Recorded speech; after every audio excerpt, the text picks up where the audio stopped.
Hello, Dr. Garrett. My name is Andrew Jurado, and I will be talking to you a little bit about baseball today. To go into depth of what I'm going to be talking about in the physical nature of the movement, my population is my old high school coach's baseball team.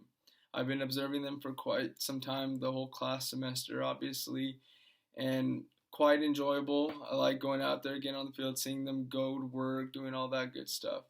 But the physical nature of the movement that I'll be going over is how to receive the low pitch as a catcher, whether it's either a fastball or an off-speed pitch. There are many different ways to receive the pitch, but I will be going over the way that helps me and that I see that is way more efficient and a lot cleaner than most of the other ways.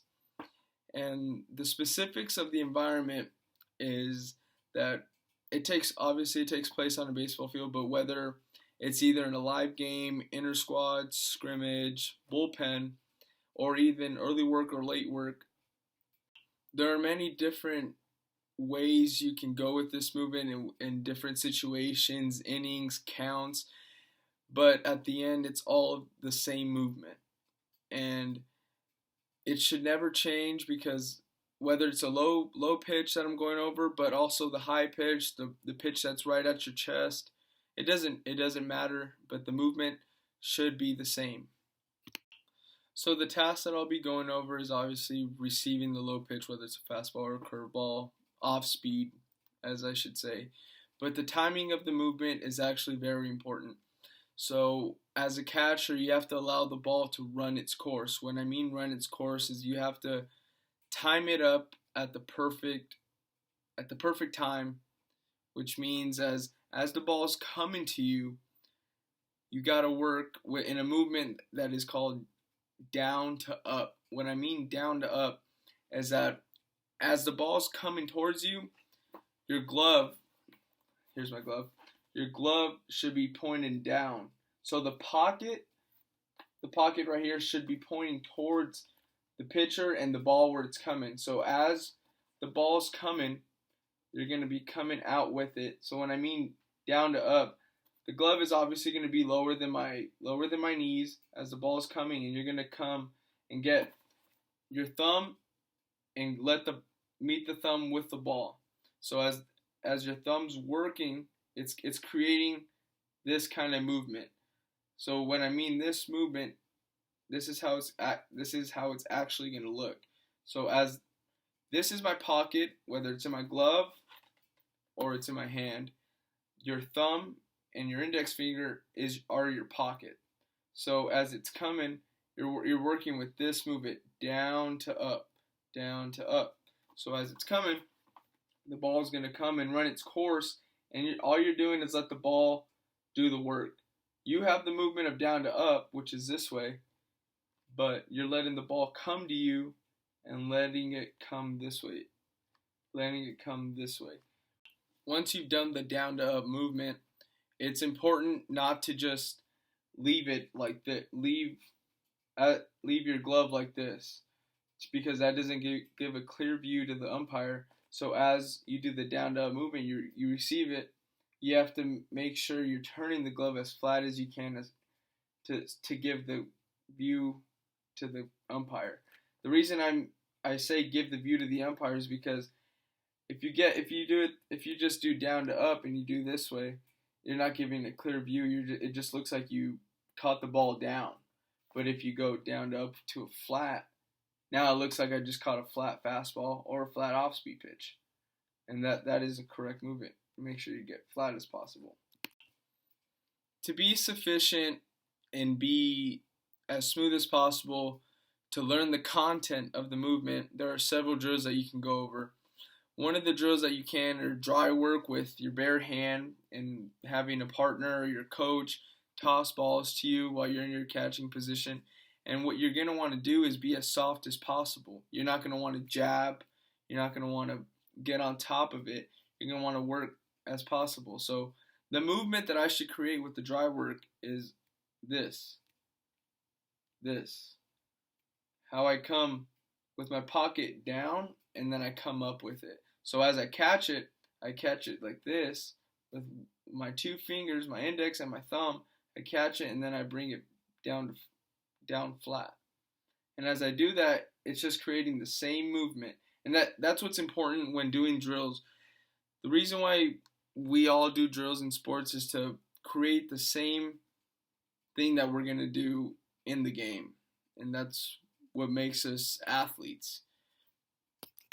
Another drill you can do, whether it's going live from a coach or from your partner that's doing drills with you, you can also use the pitching machine. And a pitching machine is a great way to receive as a catcher, to get the eyes going, the hands going, but it should be your best friend. So a really good drill that you can be doing with that is called the stop drill. So the stop drill is basically the same thing that you're doing when you're catching. You're receiving the ball this way, but as the ball is coming towards you, all you're going to do is just stop it. So what I mean by stop, you're not going to close it, you're not going to do anything, but you're just going to let the ball hit the pocket and let it fall out.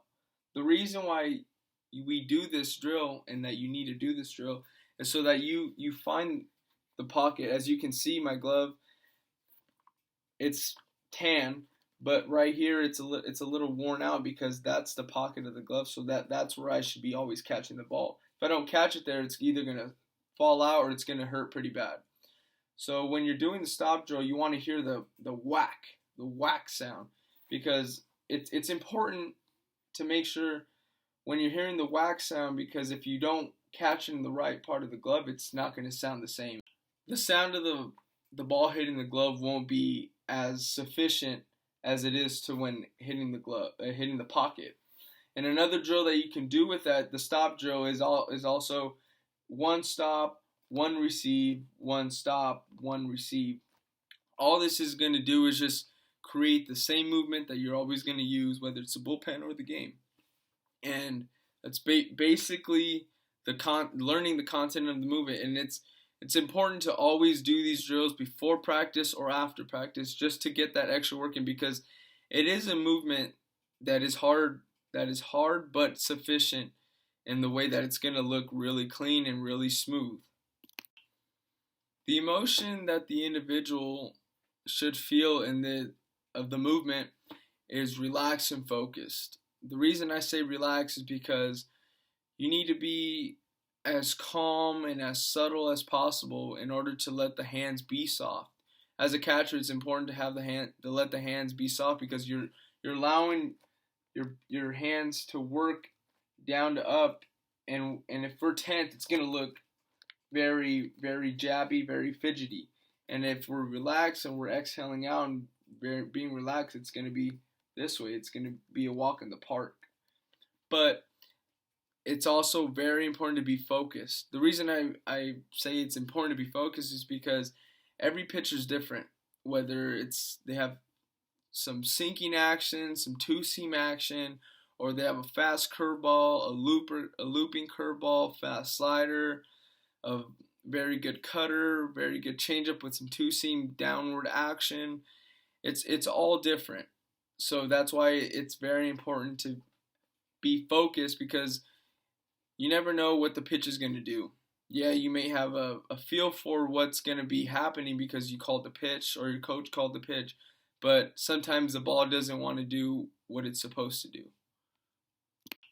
And lastly, the perspective of the person, the perspective of the person should be external. The reason why I say external is because it's not about the catcher in the game. It's about the pitcher and the team.